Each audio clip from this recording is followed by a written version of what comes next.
Hey everybody, welcome to this super quick tutorial about layer opacity in Photoshop CS6. My name is Buddy Blackford and let's get started by going over this. It shouldn't take too long, only a couple of minutes to teach you about layer opacity. Now what I have is just one layer here and I have a text layer. All you need is just one layer. Opacity is the transparency of a layer. And if I click on it in the layers panel up here, there becomes a little slider. And if you move the slider, it makes your image more transparent when you go to the left, or more opaque when you go to the right. And that affects how the layer is seen. Now, the opacity slider has hotkeys that you can use, which is pretty cool.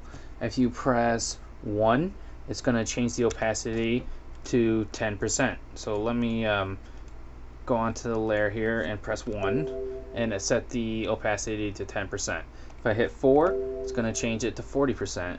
And it makes a noise on my computer for some reason. I don't know why. But those are the hotkeys if you just want to do that real quick.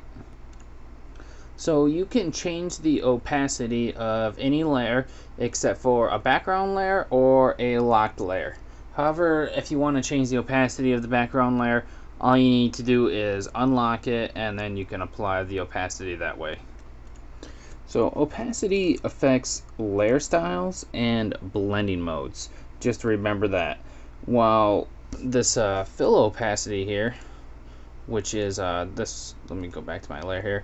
This opacity here, which is called fill, it affects the pixels that you paint on, or the like shapes that you might draw on here using like the shape layer or anything like that. So, and it does that without affecting the opacity applied to like layer effects, like these effects down here, your different layer effects like inner gloss or color overlay or something like that. Doesn't affect those.